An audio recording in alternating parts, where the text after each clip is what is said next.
Hello students, welcome to e-learning platform from Mechanical Engineering Department. I am Mr. B.B. Patil going to teach you renewable energy technologies subject in this semester and the subject code is 22661. We are discussing our first unit, that is solar thermal systems, and up to solar dryers we have finished in last video. Now we will continue with next point, that is maintenance, solar water heating system maintenance. Okay. तर last काही video लेक्चर्समध्ये आपण solar एनर्जीचे applications म्हणजे for example water heating system असेल किंवा solar dryers म्हणजे काय ते बघितलं होतं. ह्या व्हिडिओ लेक्चरमध्ये आपण solar water heating system maintenance म्हणजे काय ते बघणार आहोत. ओके.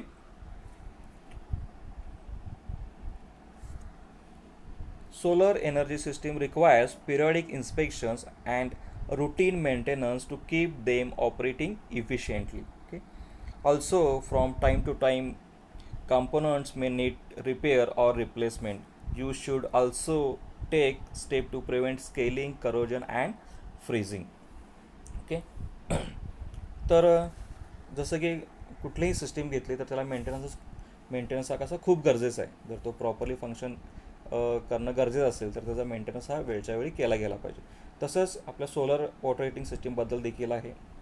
त्याचं रुटीन मेंटेनन्स असेल तो प्रॉपरली केला गेला पाहिजे किंवा त्याचे कंपोनंट्स रिपेअर वेळच्या वेळी केले गेले पाहिजेत किंवा जर रिपेअर होत नसतील तर ते रिप्लेस केले गेले पाहिजेत. आणि हे जर प्रॉपर मेंटेनन्स असेल तर आपण त्याच्यामध्ये स्केलिंग, करोजन किंवा फ्रीजिंग यासारखे प्रॉब्लेम्स आपण त्याच्यामध्ये अवॉइड करू शकतो. ओके. बऱ्याच वेळेला असं होतं की काही या सोलर सिस्टीमबद्दल त्याचे इन्स्पेक्शन किंवा मेंटेनन्स हा आपण स्वतः करू शकतो, पण बऱ्याच वेळेला आपल्याला एक क्वालिफाईड टेक्निशियनसुद्धा तिथं बोलवणं गरजेचं असतं.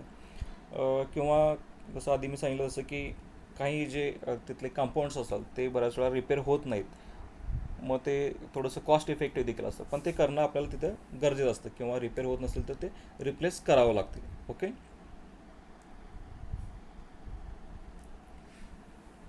तर सोलर वॉटर हिटिंग सिस्टीमबद्दल त्याचे पिरियॉडिक इन्स्पेक्शन लिस्ट आहे. ओके. वन बाय वन आता आपण बघूया. फर्स्ट आहे collector shading. Okay. Visually check for shading of the collectors during the day, mid morning, noon and mid afternoon on an annual basis. Okay. Shading can greatly affect the performance of solar collectors. Vegetation growth over time or new construction on your house or your neighbor's property may produce shading that was not there when the collectors were installed. Okay. तर collector shading म्हणजे आता आपल्या solar सिस्टीममधला महत्त्वाचा भाग आहे collectors, जे काय करतात तुमचे सनवर ॲब्सॉर्ब करतात आणि हीट जनरेट करतात. ओके.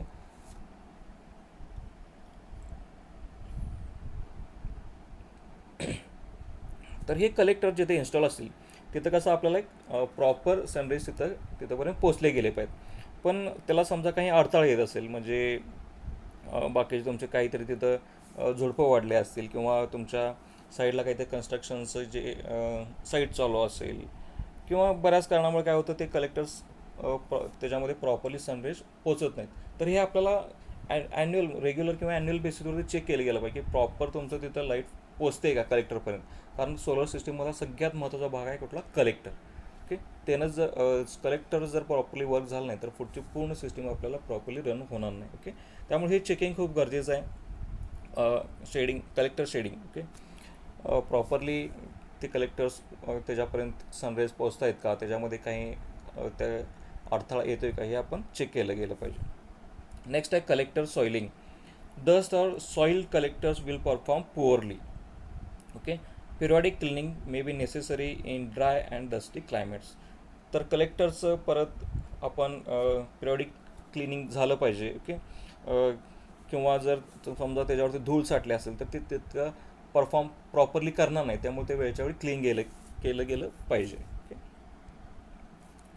नेक्स्ट आहे collector glazing and seals. Look for cracks in the collector's glazing and check to see if seals are in good condition. Plastic glazing, if excessively yellowed, you may need to be replaced. Okay. आता collector glazing किंवा seal ह्याचं देखील checking खूप गरजेचं आहे.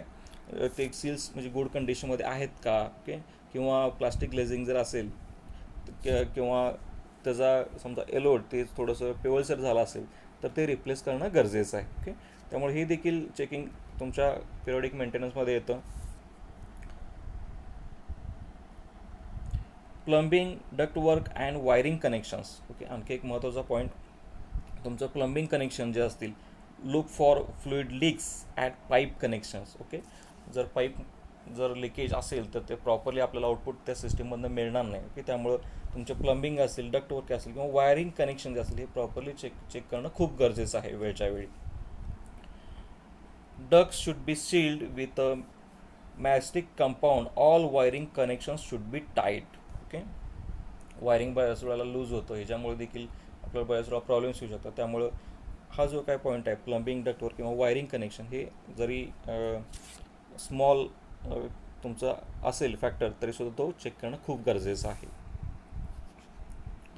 त्यानंतर piping, duct, wiring insulation. Look for damage, degradation of insulation covering pipes, ducts and wiring, okay. त्याच पद्धतीने तुमचं पायपिंग असेल, तुमचे सगळे प्रॉपरली कनेक्शन्स असतील किंवा वायरिंग इन्सुलेशन असेल हे देखील चेक करणं गरजेचं आहे. त्याच पद्धतीने roof penetrations, flashing and sealant around roof penetration should be in good condition, okay. तर आता रूफ पेनेट्रेशन किंवा जे आपले फ्लॅशिंग किंवा सिलंट अराउंड रूफ पेनेट्रेशन असेल तर ते कशा पाहिजे आपले गुड कंडिशनमध्ये पाहिजेत, ओके. त्याच्यामध्ये काही क्रॅक्स असतील किंवा आणखी काही प्रॉब्लेम असेल तर ते प्रॉपरली तिथं रिप्लेस केले गेले पाहिजेत. Support structures, check all nut and bolts attaching the collectors to any support structure for टाईटनेस.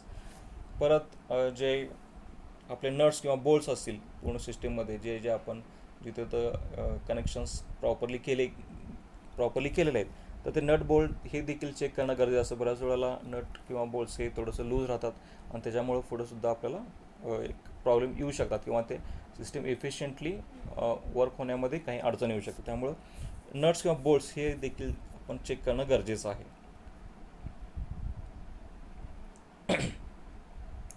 Pressure relief valve on liquid solar heating collectors. Make sure valve is not stuck open or close, okay. तर हा एक आणखी महत्त्वाचा point, बऱ्याच वेळेला जे wall जे असतात ते टाईट होण्याचे चान्सेस असतात किंवा आपण बऱ्याच वेळेला ते ओपन किंवा क्लोज कंडिशनमध्ये ह्यामध्ये पूर्ण ते स्टक झालेलं असतात किंवा टाईट झालेलं असतात. तर हे प्रॉपरली त्याचं वर्किंग व्हायचं असेल तर ते व्यवस्थित ऑपरेट केले गेले पाहिजे स्मूथली, ओके. तर ह्याचं देखील चेकिंग करणं खूप गरजेचं आहे. प्रेशर रिलीफ वॉल, पंप्स किंवा blowers, verify that distribution pumps और blowers fans are operating, okay. तर जसं की आपण कलेक्टर्स किंवा पायपिंग असेल तर या सगळ्या गोष्टी असेल, त्याचबरोबर पंप्स किंवा ब्लोअर्स जे आहेत, फॅन्स जे आहेत हे देखील गुड कंडिशनमध्ये वर्क होत आहेत का नाही हे देखील आपण चेक करणं खूप गरजेचं आहे, ओके. नेक्स्ट आहे heat transfer fluids. Antifreeze solutions in liquid hydronic solar heating collectors need to be replaced periodically.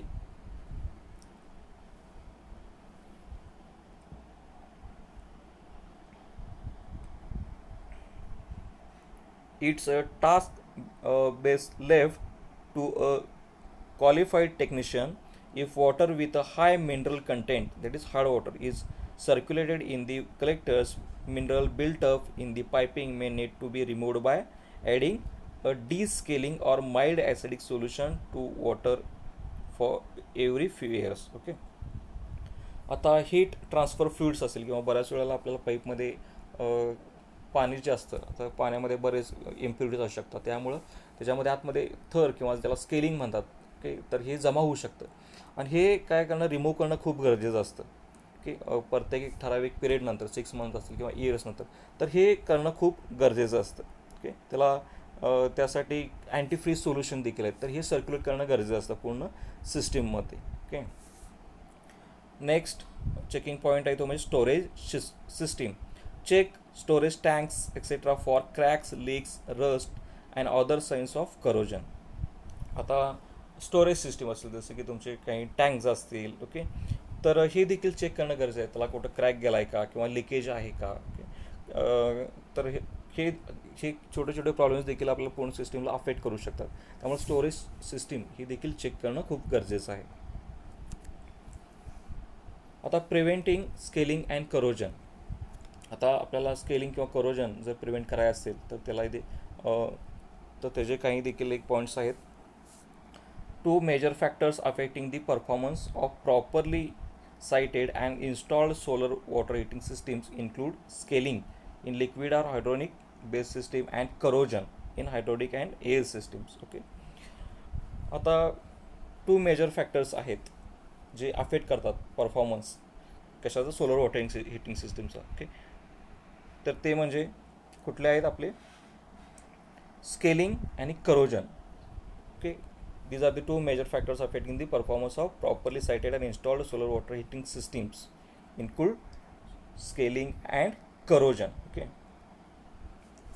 आता scaling domestic water that is high in mineral content or hard water. Okay, जे आपलं domestic water असतं बऱ्याच वेळेला जे impurities किंवा ज्याला आपण बोर वॉटर वगैरे जर असेल, ओके, तर ते कसं असतं, हायली मिनरल कंटेंट असतात किंवा ती हार्ड असतं, थोडं जड असतं पाणी. Because buildup or scaling of mineral calcium deposit in hydronic water heating system. Scale buildup reduces system performance in a number of ways. आता बऱ्याच वेळेला जर वॉटर कंटेनन्स इन्क्लूड काही अनवॉन्टेड पार्टिकल्स असतील तर त्याच्यामध्ये देखील पूर्ण सिस्टीम अफेक्ट होऊ शकते. बऱ्याच वेळेला तुमचा पायपिंगमध्ये एक थर जमा होतो. ओके, तर हे रिमूव्ह करणं खूप गरजेचं असतं. पूर्ण सिस्टीम जर पुढं आपल्याला रन करायचं असेल तर ते आपल्याला कसं आहे, तिथं पूर्ण सिस्टीममध्ये काही डिपॉझिट होऊ द्यायचं नसतं. ओके, तर scale buildup reduces the system perform number of ways. If your system uses water as the heat transfer fluid, scaling can occur in the collector, distribution piping and heat exchanger. Okay, in system that use other type of heat transfer fluids such as glycol and antifreeze, scaling can occur on the surface of heat exchangers that transfers heat from the solar collector to the domestic water. Scaling may also cause valves and pump failures on the potable water loop. तर स्केलिंगमुळं आपल्याला सिस्टीममध्ये problem येऊ शकतो. त्याच पद्धतीने आपल्याला जे walls असतील किंवा पंप्स ह्याच्यावर देखील त्याचा अफेक्ट होऊ शकतो. बऱ्याच वेळा पंप्स देखील फेल होऊ शकतात ड्यू टू इम्प्युरिटीज किंवा स्केलिंग. आपले जे पंप्स आहेत वर्किंग ते देखील बऱ्याच वेळा त्याच्यामध्ये प्रॉब्लेम येऊन ते काय करू शकतात, ऑपरेट व्हायचं बंद होऊ शकतात. तर हे स्केलिंग अवॉइड कसं करायचं, you can avoid scaling by using water softeners. Okay, water softeners or by circulating a mild acidic solution such as vinegar through the collector or domestic water loop every 3 to 5 years or as a necessary depending on the water condition.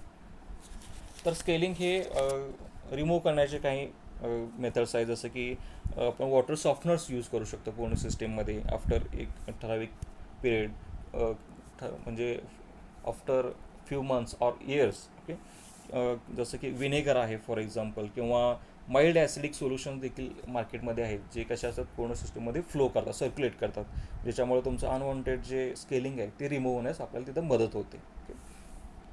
You may need to carefully clean heat exchanger surfaces with medium grain sand paper.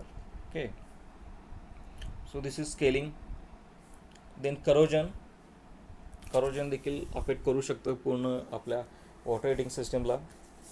Most well-designed solar system experience minimal corrosion.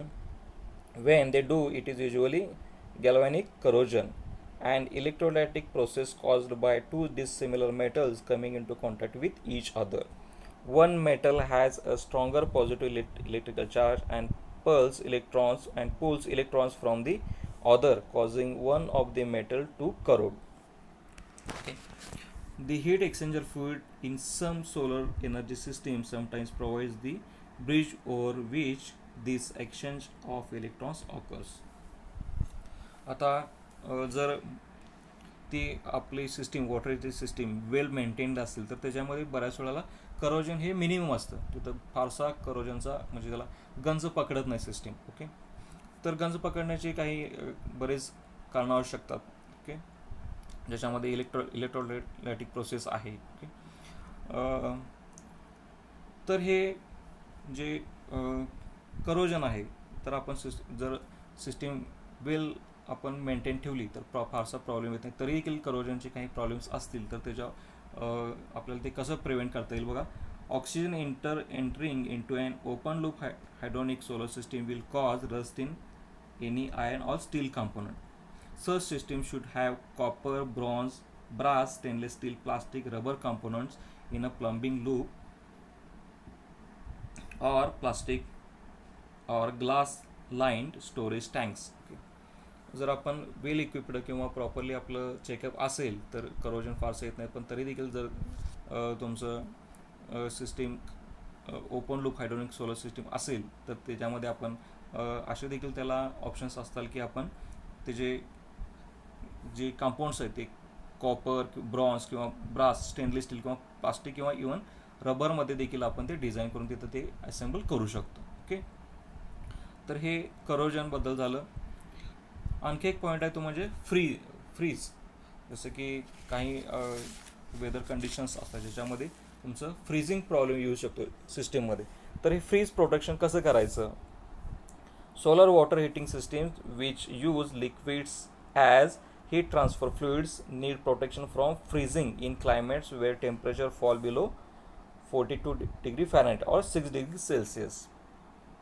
आता बऱ्याच वेळेला काही cold जिथं तुमचं cold weather condition असतात किंवा जिथं temperature खूप बिलो असतं, बिलो 10 डिग्री किंवा बिलो 6 डिग्री, तर त्या ठिकाणी ही तुमची सोलर सिस्टीम जर इन्स्टॉल असेल तर तिथं फ्रीजिंग हा प्रॉब्लेम येऊ शकतो. तुमच्या पायपिंगमध्ये पूर्ण जे वॉटर सर्क्युलेशन आहे हे कसं होतं प्रॉपरली होत नाही फ्रीजिंगमुळे. ओके, तर त्याच्यासाठी आधी आपण डिस्कस केल्याप्रमाणे काही सोल्युशन्स आहेत, जसं की अँटी फ्रीज सोल्युशन आहे जे सर्क्युलेट केलं जातं. Okay, don't rely on collectors and the piping collectors loop insulation to keep them from freezing. The main purpose of the insulation is to reduce heat loss and increase performance. For protecting the collector and piping from damage due to freezing temperatures, you basically have two options. First one is use an antifreeze solution as the heat transfer fluids. Second, drain collectors and piping collector loop either manually or automatically when there is a chance the temperature might drop below the liquid freezing point. Okay, तर हा freezing जे काय problems येऊ शकतात. Okay, तर हे freezing जे problems आहेत ते बऱ्याच वेळेला खूप रेअरली असतात. म्हणजे जसं की तुमच्या जिथं लोअर टेम्परेचर जिथं येऊ शकतं त्याच ठिकाणी हा प्रॉब्लेम येतो. तर त्यासाठी हा पूर्ण सिस्टम आपली जर प्रॉपरली रन व्हायची असेल तर आपल्याला एक दोन त्याच्यामध्ये सोल्युशन येतात. एक म्हणजे एक आपण अँटी फ्रीज सोल्युशन. ओके, हे कसं आहे पूर्ण सिस्टीममध्ये आपल्याला थ्रू हीट एक्सचेंजर आपल्याला हे रन करावं लागेल, ज्याच्यामुळं पूर्ण जे फ्रीजिंग आहे ते पूर्णपणे रिमूव्ह होईल आणि आपल्याला एक प्रॉपर तिथं पूर्ण वॉटर फ्लो आहे जो तो स्मूथ काय होईल होण्यास मदत होईल.